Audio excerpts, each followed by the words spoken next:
On va passer à un thème complètement différent. C'est un jeune homme qui est venu à nous et qui nous a proposé aujourd'hui d'intervenir. Alors il est pugnace et rêveur. Stephen Kittirat porte cette folie créatrice des hommes qui doutent et qui en font une force. Il a réalisé plus de 500 portraits en 6 ans. Il a dormi avec 2 alligators et un king cobra. Il a découvert ses non-limites en même temps que son potentiel. Il s'est élevé là où il ne savait pas qu'il pouvait aller. Hier, pour moi, il a appelé Jacques Séguéla, comme ça. Tout simplement parce que je lui ai dit, tu sais, quand j'avais 16 ans, j'ai lu tous Séguéla et je rêvais de monter ma propre agence. En fait, c'était quelqu'un de très inspirant pour moi. Il m'a dit, ah bon, on va l'appeler.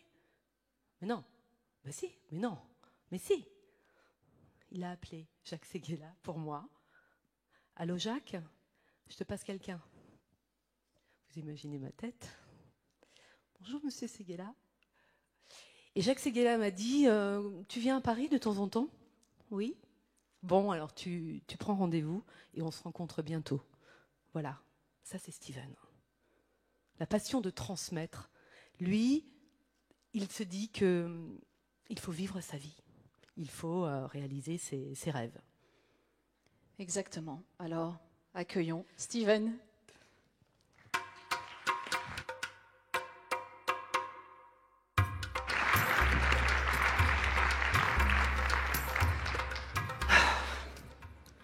Bonjour à toutes, bonjour à tous. Je suis très ravi d'être parmi vous.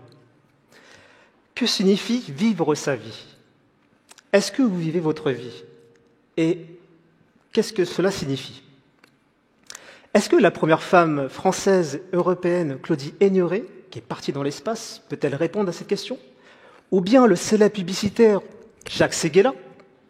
Ou bien d'autres encore, Philippe Lucas, Yann Arthus-Bertrand, Jean-Louis Etienne, ou le pionnier de la greffe du foie, Karim Bouadjema?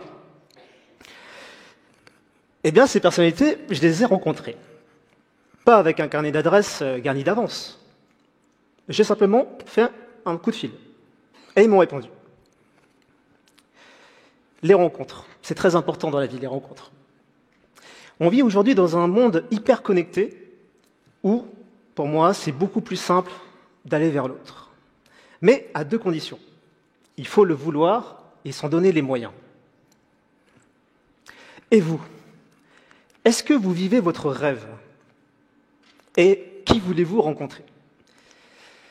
Il y a 6 ans, j'ai rencontré un monsieur qui s'appelle Ghassan Mkabari, 69 ans, dans une gare, et je le voyais faire des figures extraordinaires.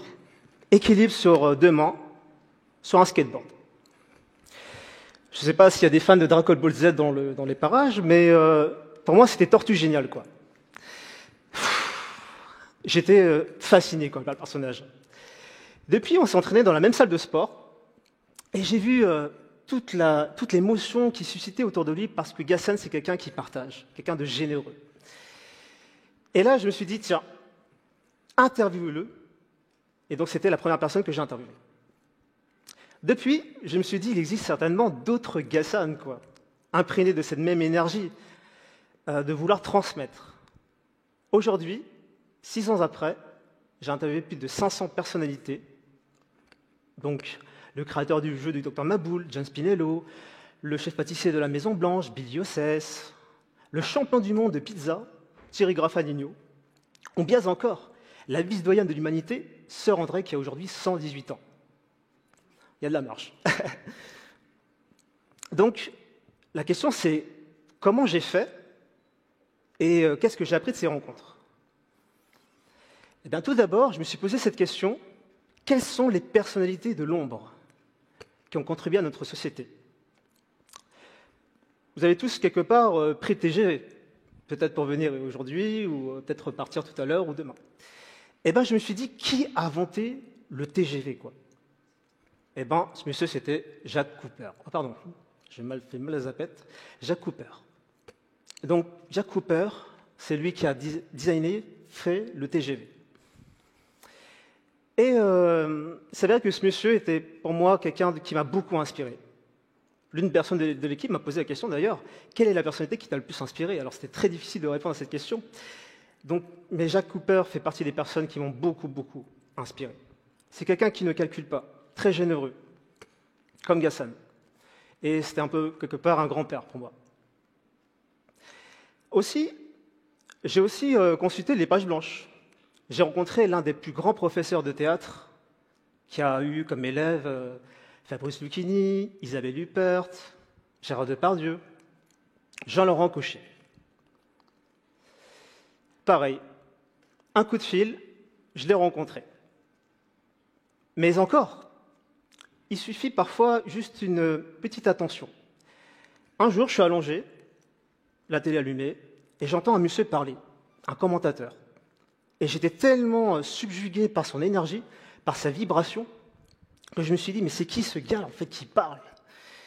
Et j'ai cherché Philippe Croizon. Alors, qui est Philippe Croizon? C'est une personne qui a perdu l'usage de ses 4 membres et qui a traversé la Manche à la nage, puis relié les 5 continents. Il a fait Paris-Dakar et aujourd'hui, il a l'intention d'aller dans l'espace avec Elon Musk. Waouh, quoi. Quand j'ai des crampes, je pense toujours à lui, quoi. Je me dis, voilà, t'as pas d'excuse, quoi. T'es fatigué, t'as des crampes, tu te plains, t'as faim. Non, t'as pas le droit. Donc c'est une personne aussi qui m'a beaucoup, beaucoup, beaucoup inspiré. Ce qu'il faut savoir aussi, c'est que aussi, j'ai dormi avec 2 alligators et un king cobra, chez Philippe Gillet, célèbre herpétologue. Donc pareil, là-bas, j'avais peur des serpents. Hein. Et là, Philippe me balance un alligator, tranquille. Tiens. C'est tellement surréaliste qu'on dirait, mais c'est une coqueluche, quoi. C'est une peluche, quoi. Eh ben non, c'est bien ça. Ah là là. J'ai aussi vécu des anecdotes assez incroyables avec un monsieur qui a dormi chez moi pendant 3 jours, Jean Béliveau. Alors, qui est Jean Béliveau? C'est une personne qui a traversé en fait, tous les continents. Il a fait le tour du monde à pied pendant 11 ans. 11 ans à pied, quoi. 1500 familles. Il a rencontré Nelson Mandela qui lui a dit un jour, « Jean, il faut plus de gens comme toi sur Terre. » Waouh, quoi. Nelson Mandela. Et là, je me suis dit, il faut que j'interviewe ce monsieur, mais comment? Donc, monsieur habite au Canada. Et lui, il me dit, « Jean, j'ai pas l'argent pour venir te voir, je suis désolé, comment faire ?» Et moi, je dis, t'inquiète pas, Jean, je vais trouver un moyen. Toi, tu as fait le tour du monde à pied pendant 11 ans, moi, j'ai passé quelques coups de fil et je vais te faire venir.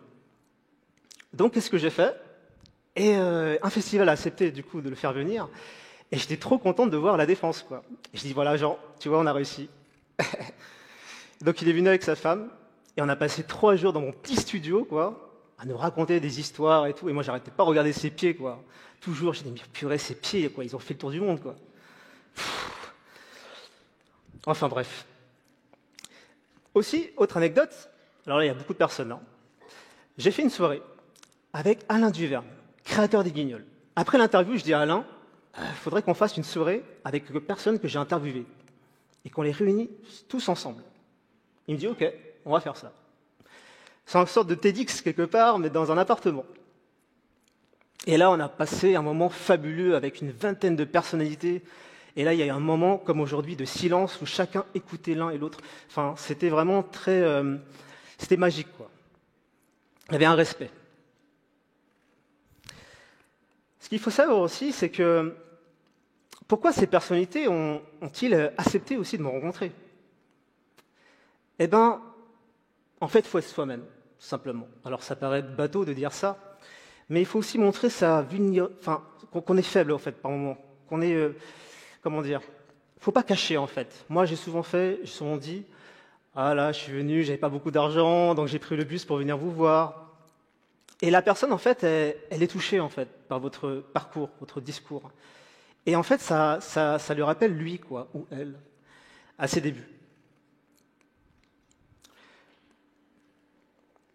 Autre anecdote, Michel Anglade, pilote d'hélicoptère. Il a eu comme élève Yann Bertrand, qu'on connaît pour ses vues en photo aérienne. Il a eu Mireille d'Arc, il a eu Rémi Julienne. Et un jour, on se pointe chez lui avec Clément Leroy, quintuple champion du monde en équilibre. recordman du monde en équilibre. Il restait plus que 24 heures sur un vélo. Plus de 24 heures sur un vélo, vous vous rendez compte, c'est... Et donc, Michel fait en sorte que Clément pilote l'hélicoptère. Et là, évidemment, Clément, c'est pas un pilote d'hélicoptère. Et là, donc, vous imaginez, quoi, l'hélicoptère qui... comme ça. Moi, j'étais en panique, faut dire la vérité. Michel, cool, serein. Et là, en fait, il m'a appris un truc, Michel. Que le plus grand art, c'était pas de connaître son art, mais c'était savoir la transmettre. Avoir confiance en l'autre. Donc là, ça m'a beaucoup, beaucoup aussi inspiré. Aussi, il faut savoir que toutes ces aventures, je l'ai dit tout à l'heure, je les ai fait en 8 bus, et donc j'ai été voir un monsieur. Tout le monde connaît Airbus, mais qui l'a créé, quoi? Ils sont 3 au départ. Donc j'étais parti à Lausanne, j'ai fait Paris-Lausanne en bus pour aller voir Roger Bétail. Donc Roger Bétail, cofondateur d'Airbus. Et lorsque je lui racontais un peu mon histoire, lui il croyait que j'étais venu en train, en avion, enfin bref, normal quoi. Et je lui raconte, je dis voilà, monsieur Bétail, je suis très honoré de vous rencontrer. Comment vous êtes venu? Je suis venu en bus. Et là, ça l'a touché. Parce qu'en fait, il s'est dit waouh, ce jeune gamin, en fait, il vient me voir, m'interviewer et s'intéresse à ma vie, en fait. Et là, on a passé un moment fabuleux. Il m'a raconté l'histoire d'Airbus. Ils ont commencé à 4 au départ. C'est devenu ce que c'est devenu. Aussi, il faut savoir, c'est que un non n'est pas forcément un non définitif. Parfois, on vous dit non aujourd'hui, ça ne veut pas dire que c'est non jusqu'à la fin de votre vie, quoi. Je vais revenir à M. Cochet, le fameux professeur de théâtre. Qu'est-ce qui s'est passé? J'ai acheté un de ses livres, et dans son livre, il cherchait un poème d'Henri Beck. Et il n'a jamais retrouvé ce poème, en fait, depuis des années. Et moi, j'ai eu l'idée de faire un livre, en fait, d'imprimer ce fameux poème, que j'ai trouvé sur Internet, et lui offrir le jour de son anniversaire, le 13 janvier. Parfait. Qu'est-ce que je vais faire? Je me pointe chez lui à 10h du matin, le 13 janvier, et je lui dis, Monsieur Cochet, tenez, joyeux anniversaire.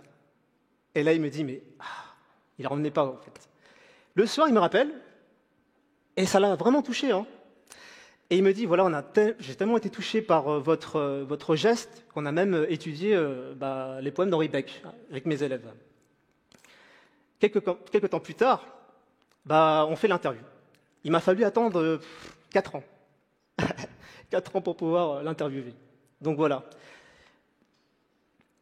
Ce qu'il faut savoir aussi, c'est que même un refus, c'est pas grave en fait. Moi, j'ai voulu interviewer un astrophysicien et il m'a répondu, il m'a dit non, je vais pas être interviewé par toi parce que tous les gens que tu as interviewés n'ont aucun lien avec moi. Moi, je pensais que les étoiles, les planètes, tout ça, tout était interconnecté, qu'il n'y avait pas de frontières et tout. Et là, j'ai une idée. Je me suis dit, mais pourquoi tu n'interviewais pas l'un des plus connus en fait? Et là, j'ai eu l'idée d'interviewer Hubert Reeves. Hubert Reeves m'appelle, Monsieur Kittirat, OK pour l'interview, rendez-vous chez moi. C'est ça la magie en fait. Vous inversez l'énergie. Il m'a reçu chez lui, en chaussettes colorées. Et ce qui était génial, c'est qu'en fait, c'était plus lui qui me posait des questions. Et là, voilà. C'est des moments comme ça qui m'ont beaucoup, beaucoup, beaucoup marqué. Bon, non, ça, c'est la personne d'après. Pour finir, qu'est-ce que j'ai appris de ces rencontres? Eh bien, quelque part, ces rencontres, toutes ces personnalités me ressemblaient, par leur timidité, par leur courage, leur pugnacité, leur sensibilité. Qu'au-delà du rêve, j'ai découvert quelque chose de fabuleux qui était l'inattendu. L'inattendu, quoi. Je pense à cette phrase de Laetitia Guinaou, ambassadrice L'Oréal Coiffure, que j'ai interviewée. « Je suis une éternelle apprentie. On n'en finit pas d'apprendre. La curiosité. » Au départ, quand j'ai été voir ces personnalités, je me suis dit, tu vas être rassuré en allant les voir, mais ce n'est pas du tout le cas en fait. J'ai toujours peur, et même en allant les voir, j'ai toujours peur. Et en fait, il faut avancer avec cette peur. Et qu'il n'y a pas de bons ou de mauvais moments. Je pense à cette phrase de Philippe Croison, qui avait dit un jour, J'ai d'abord une idée, ensuite j'ai les informations. J'ai peur, mais c'est trop tard. L'aventure est lancée. Et ça m'est aussi resté gravé dans la tête. Donc il est bien beau de voir des ponts, mais traverser-les, c'est encore mieux. Merci à tous.